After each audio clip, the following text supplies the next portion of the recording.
सिंधुर कृपा। नमस्कार दर्शक बंधु, प्रार्थना लाइफ भिन्न स्वादर शिक्षाभित्तिक जुगोपयोगी नूतन कार्यक्रम प्रज्ञा पुराणर पवित्र अगणा को आपण मानकर दिव्य चेतना को सुस्वागत। दर्शक बंधु, आज आम शुणा कर्म अनुसार मिले कि स्वर्ग और नरक। आज्ञा, मोर कौन समस्त इच्छा स्वर्ग को जीवाई टिके बुझातु केमिति मु स्वर्ग को जीवी, नरक को जमा जीवाई आज्ञा इच्छा नहीं। अच्छा, माने तुम कहवा कथा जे समस्ते चाहती स्वर्ग को जीवाई, आज्ञा नरक को जीवाई कहार इच्छा नहीं, कहार तो इच्छा नहीं। किंतु आज प्रज्ञा पुराण गोटे कथा होची कर्म अनुसार मिलिबो स्वर्ग आउ नरक। तमे भाबुथिब जे स्वर्गटा तो सियाड़े अछि, आज्ञा इयाड़े कर्म कले सियाड़े केमती स्वर्ग मिलिबो। हाँ, सेटा ठीक कथा, सेटा ठीक कथा ना। दर्शक बंधु, आपण माने भी भाबुथिबे कबे कोन कर्म कोन कले स्वर्ग आउ नरक। राकेश भाई गोटे बढ़िया कथाटा तो भितर कहले एमिति केही नाहांती जी कहबो मु नरक को जीवी, समस्ते चाहती स्वर्ग को जीवा। दर्शक बंधु, केमिति कर्म अनुसार मिलिबो स्वर्ग आउ नरक। स्वर्ग कोठी अछि, नरक कोठी अछि, निश्चित जानिबा। ता पूर्व आसंतु आमे भी टिके ए प्रज्ञा पुराण रे निजको टिके हाजिर दबा। प्रज्ञा उपनिषद कथा प्रज्ञा पुराण र व्यवस्था। प्रज्ञा उपनिषद कथा प्रज्ञा पुराण र व्यवस्था। प्रज्ञा उपनिषद कथा प्रज्ञा पुराण र व्यवस्था। प्रज्ञा उपनिषद कथा प्रज्ञा पुराण र व्यवस्था। भारतीय संस्कृति परंपरा विश्व दरबारे हुए टिलोड़ा। विश्व दरबारे हुए टिलोड़ा, विश्व दरबारे हुए टिलोड़ा। आस्था संकट उपचार पाई प्रज्ञा पुराण टी शुणिबा भाई। प्रज्ञा पुराण टी शुणिबा भाई, प्रज्ञा पुराण टी शुणिबा भाई। हे मानव देवता प्रज्ञा उपनिषद कथा प्रज्ञा पुराण र व्यवस्था। प्रज्ञा उपनिषद कथा प्रज्ञा पुराण र व्यवस्था। प्रज्ञा उपनिषद कथा प्रज्ञा पुराण र व्यवस्था। दर्शक बंधु, स्वर्ग आउ नरक ये दीटा आमे भावंती। मो राकेश भाई कहू को बढ़िया कथा कहले, मु भी चाहे स्वर्ग को जीवा ना। आमे समस्त जानी मरी गला परे हमको स्वर्ग को जीवा को पड़िबो, किंतु प्रज्ञा पुराण रे सेया कुआ जाउनी। प्रज्ञा पुराण रे कुआ जाउनी मरी गले जने स्वर्ग को जीवो। किंतु दर्शक बंधु, जे कोनसी लोक दुनिया रे चली जाऊ, राति पाइले दिनी कौन से फारसा नाई आ गोटे कौन धरी छेड़ी की काटुथिव, कुकुड़ा को काटुथिव, सीए जो दिन मरिब ता पुओ भी लिखिव स्वर्ग तो आमे कई दास आमे कई जेना। केबे लिखिबनी ये एते पाप कर्म करछि नरक तो जीवना सबु स्वर्ग। तो यदि समस्ते स्वर्ग को जीवे नरक को जीव किए। किंतु आज प्रज्ञा पुराण रे कुआ जाउछि, प्रज्ञा पुराण रे कुआ जाउछि स्वतंत्र भाव रे स्वर्ग आउ नरक कोठी गोटे एमती तैयारी हैनी म, एमिति तैयारी हैनी जोटी स्वर्ग को जीवा पाई हबो। किंतु स्वर्ग रे जेमती व्यवस्था अछि आमे अनुभव करछन। स्वर्ग रे गोटे व्यवस्था अछि, ऊपरे जानुछन ऊपरे स्वर्ग अछि, लोक चली गला परे सेठी रहउछन। जानिछन गोलक धाम अछि जोटी भगवान रहउछन। किंतु आज प्रज्ञा पुराण रे कहउछन्ती जड़े गुरु शिष्य मान को बसई कहउछन्ती पृथ्वी पृष्ठ रे स्वर्ग सुख मिले। ये पृथ्वी पृष्ठर प्रकारांतरे आलंकारिक रूप रे ये पृथ्वी रे ही स्वर्ग अछि। शिष्य माने किछि बुझी पालेनी, आज्ञा पृथ्वी रे स्वर्ग अछि? कहले हाँ, এই পৃথিবীରେ ଆମେ ଯୋଉଠି ରହୁଛୁ ସ୍ୱର୍ଗ ପୁରା ଉପରେ ଅଛି। ଗୁରୁ କହିଲେ ଉପରକୁ କିଏ ଦେଖିଛି? ଯୋଉ ଲୋକ ସ୍ୱର୍ଗକୁ ଯାଇ ରିଟର୍ନ ଆସି କହିଛି କି ମୁଁ ଯାଇଥିଲି ସ୍ୱର୍ଗକୁ? ନାଇଁ ଆଜ୍ଞା। କେହି ତ କହିନାହାନ୍ତି। କିନ୍ତୁ ହଁ, ଯଦି ମହାଭାରତ କଥାକୁ ଯିବା ତ ମହାଭାରତରେ ଯେତେବେଳେ ଯୁଧିଷ୍ଠିର ଗଲେ ଦେଖିଲେ ଗୋଟିଏ ଜାଗାରେ ଅନ୍ଧାର ହେଇଛି, ନର୍କ ଯନ୍ତ୍ରଣା ଭୋଗୁଛନ୍ତି, କିନ୍ତୁ ନର୍କ ସ୍ୱତନ୍ତ୍ର କିଛି ପାଇବା କହୁନାହାନ୍ତି। ଆଉ ଗୋଟିଏ ଜାଗାରେ ସ୍ୱତନ୍ତ୍ର ବ୍ୟବସ୍ଥା ହେଇଛି ଯୋଉଠି ସ୍ୱର୍ଗ ଅଛି, ଯୋଉଠି ମୋର କୌରବମାନେ ବସିଛନ୍ତି। ସେ ପ୍ରଶ୍ନ ପଚାରିଥିଲେ। ଆଉ ମଧ୍ୟ ଆମେ ମହାଭାରତରୁ ଜାଣିଥାନ୍ତି ଯେ ସ୍ୱଦେହରେ ସ୍ୱର୍ଗକୁ ଯିବା ପାଇଁ ପାଣ୍ଡବମାନେ ଚିନ୍ତା କରିଥିଲେ। କିନ୍ତୁ ପ୍ରଜ୍ଞା ପୁରାଣରେ କୁହାଯାଉଛି ଆଳଙ୍କାରିକ ରୂପରେ ଆମେ ଯଦି ସ୍ୱର୍ଗ ଭାବିବା ଏଇଠି। ଗୁରୁ ବୁଝଉଛନ୍ତି। ଶିଷ୍ୟ କହିଲେ ଆଜ୍ଞା ଆପଣଙ୍କ କଥା କିଛି ବୁଝି ହେଉନି, ସ୍ୱର୍ଗଟା କେମିତି ପୃଥିବୀରେ ହବ? ଆମେ ବୁଝିପାରୁନୁ ଆଜ୍ଞା, ଟିକେ ବୁଝେଇ ଦେଉନାହାନ୍ତି। ଗୁରୁ କହିଲେ ଶିଷ୍ୟଙ୍କୁ ଚାଲ ସମସ୍ତେ ମୋ ସାଙ୍ଗରେ ଚାଲ। ଗୁରୁ ଶିଷ୍ୟ ମିଶିକି ଚାଲିଲେ। ଆଜ୍ଞା ଧୌମ୍ୟ ଋଷି ଦ୍ୱିତୀୟ ଦିନରେ କହୁଛନ୍ତି ଗଙ୍ଗା କୂଳରେ ପ୍ରଥମ ଦିନ ସରିଯାଇଛି, ଦ୍ୱିତୀୟ ଦିନ ଆରମ୍ଭ କରିଛନ୍ତି। ଦ୍ୱିତୀୟ ଦିନରେ ଆଉ ଟିକେ ଅଧିକ ଲୋକ ଆସି ଯାଇଛନ୍ତି। ସେଇଠି ବୁଝଉଛନ୍ତି ଏଇଠି ସ୍ୱର୍ଗ ଏଇଠି ନର୍କ, ଏଇଠି କେମିତି ନର୍କ ଯନ୍ତ୍ରଣା ଭୋଗିବନି, ଏଇଠି କେମିତି ସ୍ୱର୍ଗ ସୁଖ ଅନୁଭବ କରିବ, ତାର ନିୟମଟା ଟିକେ ବତଉଛନ୍ତି। ଆଜି ସେଇ କଥାକୁ ଗୁରୁ କହୁଛନ୍ତି। କହିଲେ ଚାଲ ମୋ ସାଙ୍ଗରେ ଶିଷ୍ୟମାନେ ଯିବା। ଶିଷ୍ୟମାନେ ଗୁରୁଙ୍କ ସହିତ ଚାଲିଲେ। ଗୁରୁ ଆଗେ ଯାଉ ଯାଉ ଗୋଟିଏ ଜାଗାରେ ଗୋଟିଏ ବ୍ୟାଧ, ଗୋଟିଏ ଶିକାରୀ ଯିଏ ରାତି ପାହିଲେ ପଶୁ ହତ୍ୟା କରେ, ଆଉ ପଶୁ ହତ୍ୟା କରି ସାରିଲା ପରେ ତାର ଯେଉଁ ମାଂସକୁ ଘରକୁ ଆଣିକି ଆସେ, ସିଏ ଯେତେବେଳେ ଘରକୁ ଆଣିକି ଆସେ, ଦର୍ଶକ ବନ୍ଧୁ ଟିକେ ଗହରେଇକିରି ଟିକେ ଅନ୍ତର୍ନିହିତ ଗୁଣରୁ ଟିକେ ଚିନ୍ତା କରିବେ। ବାପା ପଶୁ ମାରିକି ଦୈନିକ ଘରକୁ ଆଣିକି ଆସନ୍ତି।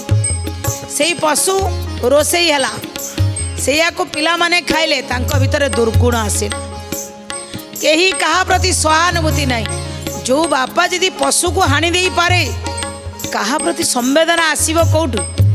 ଯେତେବେଳେ ଆଜ୍ଞା ବାପା ନେଇଛି ମାଂସ, କିଛି ଘରେ ରୋଷେଇ ହେଇଛି, ସେ ଯେଉଁ ମାଂସର ଚମଡ଼ା ଗୁଡ଼ା ସାଇଡ଼ରେ ପଡ଼ିଛି, ରକ୍ତାକ୍ତ ହେଇଛି ଘର, ଆଉ କିଛି ପର ଚାରିଆଡ଼େ ବିଛେଇ ହେଇକି ପଡ଼ିଛି। ପିଲାମାନେ ଖଣ୍ଡିଆ ଖଣ୍ଡିଆ କେମିତି ଡ୍ରେସ୍ ପିନ୍ଧିଛନ୍ତି, ସବୁ କେମିତି ମଇଳା ମସ୍କଟିଆ ଦେଖାଯାଉଛନ୍ତି। ଦୁର୍ଗୁଣ କୁପ୍ରବୃତ୍ତି ସେମାନଙ୍କ ଭିତରେ ଭରି ହେଇକି ରହିଛି। ଯେତେବେଳେ ଶିଷ୍ୟମାନେ ଗୁରୁଙ୍କ ସହିତ ଯାଇକି ଦେଖିଦେଲେ, କହିଲେ ଛି ଛି ଛି, କେମିତିଆ ଜାଗାକୁ ନେଇ ଆସିଲେ ଗୁରୁଦେବ, ଚାଲନ୍ତୁ ଚାଲନ୍ତୁ ଆମେ ଫେରିଯିବା। କାହିଁକି? ସେ କ'ଣ ଦେଖିଲେ ନା, ଗୁରୁ ଆଗେ ଫାଷ୍ଟ କୋଉଠିକି ନେଇଥିଲେ? ଏ ଜୀବକୁ ହତ୍ୟା କରୁଥିଲା, ନିଜ କୁଟୁମ୍ବ ପାଳୁଥିଲା, ନିଜ କୁଟୁମ୍ବ ପାଳୁଥିଲା, ନିଜ କୁଟୁମ୍ବ ପାଳୁଥିଲା। ସବୁ ପିଲାମାନଙ୍କ ଠାରେ କୁକର୍ମ ଦୁର୍ଗୁଣ ଥିଲା ରେ, କୁକର୍ମ ଦୁର୍ଗୁଣ ଥିଲା ରେ, କୁକର୍ମ ଦୁର୍ଗୁଣ ଥିଲା ରେ। ନିର୍ଧନ ସଦା ରହିଥିଲା, ପ୍ରତ୍ୟକ୍ଷ ନରକ ଭୋଗିଲା, ପ୍ରତ୍ୟକ୍ଷ ନରକ ଭୋଗିଲା, ପ୍ରତ୍ୟକ୍ଷ ନରକ ଭୋଗିଲା। କହିଲେ ଦୈନିକ ଯେହେତୁ ଜୀବ ମାରୁଥିଲା, ପିଲାମାନଙ୍କ ଭିତରେ କୁକର୍ମ ରହିଯାଇଥିଲା, ଦୁର୍ଗୁଣ ରହିଯାଇଥିଲା, କିନ୍ତୁ କେତେବେଳେ ହିଁ ଧନ ବି ତା ପାଖରେ ନଥିଲା, ନିର୍ଧନ ହିଁ ନିର୍ଧନ ରହିଥିଲା।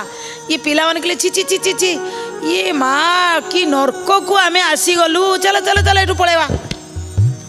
ତାପରେ ପଳେଇ ଆସି କାହା ଘରକୁ ନେଲେ ଗୁରୁ? ଯଦି ଜୀବନରେ ଆପଣ କାହାକୁ ଠକିକିରି, କାହାକୁ ହାଣିକିରି ମାରିକିରି ପଇସା ରୋଜଗାର କରୁଛନ୍ତି, ମନେ ରଖନ୍ତୁ କେବେ ଧନୀ ହେଇପାରିବେନି, କେବେ ଧନୀ ହେଇପାରିବେନି। ଆଜି ଗୁରୁ ଶିଷ୍ୟମାନଙ୍କୁ କହୁଛନ୍ତି ସବୁଦିନ ତା ପାଖରେ ସେମିତି ନିର୍ଧନ ଲାଗି ରହିବ, କୋଉଠୁ ପାଇବ ଧନ ସିଏ? ଦର୍ଶକ ବନ୍ଧୁ ମାନେ ମୁଁ ନିଜେ ଦେଖିଛି, ମୁଁ ଯେତେବେଳେ ଚାକିରି କରିଥିଲି ସେଇ ସମୟ ଭିତରେ ମୋତେ जनक घर को जीवार थिला सर्भे से समय आज्ञा एमिति जो माने दैनिक गोमाता को मारती जो माने दैनिक गोमातार मांस खाती से नर पिशाचंक घर को जाइए मुझे जिते जाकि से गली भितर पशिगली से बस्ती भितर पहुँची गली बोधे मु आज अनुभव करुच्ची कथा कहू कहू मत से दिन से कथा मो मन भितर ये बोधे से दुर्गंधटा मो नाकर बाजिला चिंता करंतु माने से जो चमड़ा गुड़ाक आगे सुखई से घर भितर को आप पशिबे ये मत बांति करने को इच्छा हो माने एमिति दुर्गंध से माने एमिति नर पशु भली रही नर पिशाच भली रही से मानक घर ही नरक गुरु सेउठू नहीं पलैले पिला माने जिते छि छि छि केंतिया जगह को नहीं आसिल जमती मुझे दिन सेउठू फेरी आई ना आमर सर्भे न कले ना आम एक गली की जीवानी ठीक सेमिति गुरु नहीं आउ गोटे जगार पहुँचे देले से जगाटे देखिले जड़े रोगाग्रस्त बुढ़ी लोकटी रोग देह सारा बेमारी हो जाइछि बाबू गोटे पैसा मिलू भाई गोटे पैसा मिलू लोक मैंने छी छी करुचंदी तिरस्कार करुचंदी गुरु कहले आकु देखुच ना नहीं कहले ये किए गुरु कहउचंदी ए युवती अवस्था रे जे धन उपार्जन अनेक लोकंकु कुपथे टाणी कला अज्ञान जय जय जगन्नाथ जगतर नाथ सभिए कुहती तुमको अनाथर नाथ ए वार्धक्य अवस्था रे से रोगे सड़ुथिला भिक्षा मागी करी निजकु निजे निंदुथिला जय जय जगन्नाथ जगतर नाथ सभिए कुहती तुमको अनाथर नाथ कले ये जने रूपजीवी जने बेश्यार घर ये जिते युवती थिला आर जिते यौवन थिला अनेक पुरुष को अज्ञान रे आनी तांको कुपथ को टाणी नहीं जाउथला तांको घर उजाड़ी देइथला काहेकि ना पैसा रोजगार करियो बोली निजर रूप यौवन को देखैकरी अन्य को कुपथगामी करुथला जानी नथिला कर्म फल बुलीवाली की दिने तारी पाखक आसीबो किए कहला दर्शक बंधु यही समय भोगिया को पड़ोनी प्रत्येक मनीष भोगव कर्म फल क्या भी छाड़ी के जाइनी सी जीए कही हऊ कहले गोटे आमर लिखाई एथाई कुला गुरु वशिष्ठ पंडित नटलीला कर्म गति पितांक मरण सीतांक हरण बने पड़िला विपत्ति बने पड़िला विपत्ति गो बने पड़िला विपत्ति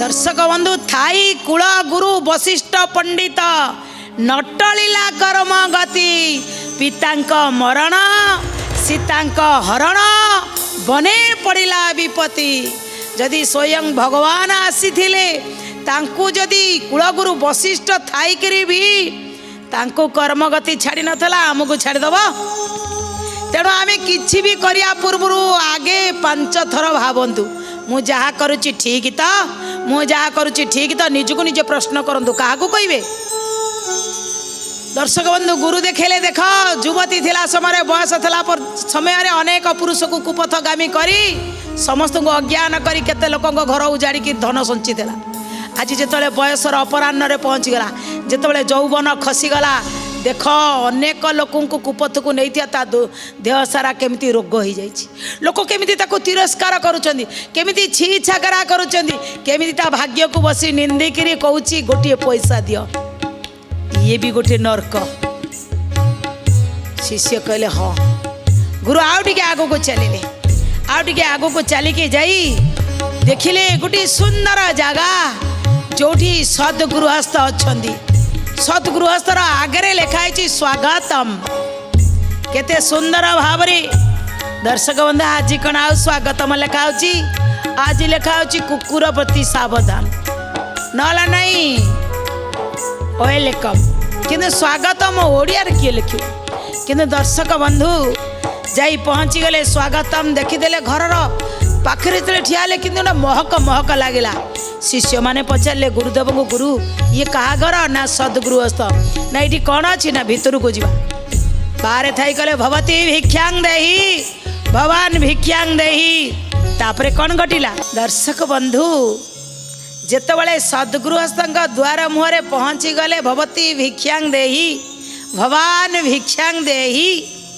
हठात द्वार खोलिले गृहस्थ देखीदेले अरे आम घरे अतिथि रूप से आज साधु महात्मा आस आस सांगे सांगे पानी लोटाटे धरी घरणी आसिले पिला माने आसीगले लंब लंब गोड़तले पड़गले आसतु आज्ञा आज अहोभाग्य आमर अतिथि आसी भीतर को डाकी नेले अतिथि कहले ना ना आमे फेरीचु कहले ना अरे गृहस्थर द्वार मुख आसी कहीं खाली हाथ में फेरी जाए आसतु आज्ञा आसतु आमको से सौभाग्य देवेनि आपण पदसेवा करने भीतर को डाकी नहीं गले आज्ञा बसैले टे जलपान देले परस्पर की हस खुशी केते आनंद रही जो अनुसार बड़ लोक बसीगला तले सान लोक मैंने केमिति प्रणाम करती पिला माने केमिति आंठेकी प्रणाम करती ये सबू कथा दर्शक बंधु सुंदर भाव शिष्य माने देखुं गुरु मध्य बुझाऊँ कहले ये भारी खुशी लगिला कहले हौ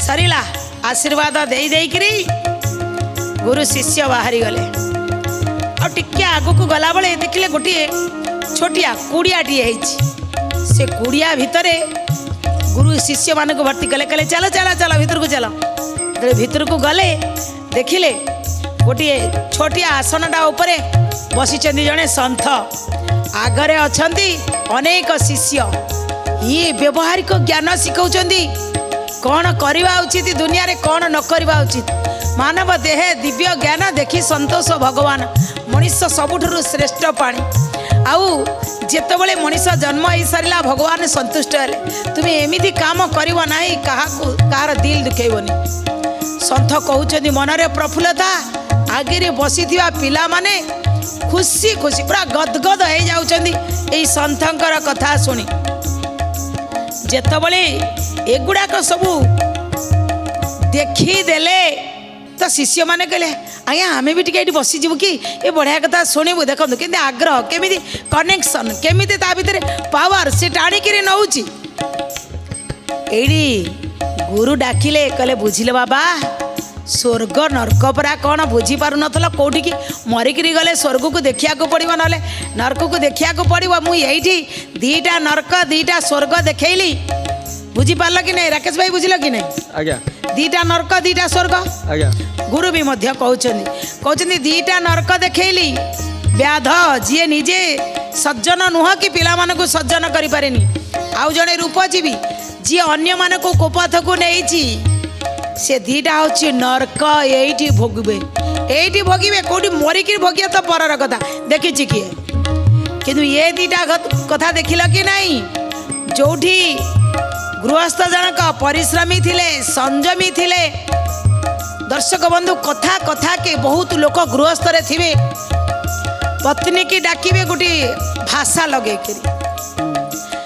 पिला मानक सहित खेलुथिबे सांग साथी रे भाषा लगे कहबे सोशल मीडिया को आसी थिबे भाषा लगे कथा कहउथिबे को डिक्शनरी रे लिखा है जे गुडा तमे सिखिला कोठू ना परिवार ऊपर महला रे बोधे थिला ऊपर महला रे नथिले तळ महला को आसिला केमिति सेइति में गुरु कहले कोठी की भोगिया को पड़िबनी एठी आउ दीटा देखिला नाही ए जो सद गृहस्थ एठी स्वर्ग सुख गुरु बुझौचंदी ए गृहस्थ एक प्रत्यक्ष स्वर्ग पृथ्वी रे विद्यमान सुधी जने पृथ्वी रे विद्यमान सत प्रवृत्तिर फसल जदि अमल करिबा जान जय जगन्नाथ जय जगन्नाथ जय जगन्नाथ जय जगन्नाथ गृह रे रही समस्त ज्ञान लाभ जे करिबा पुण ବୁଦ୍ଧି ଜନେ ଲାଭ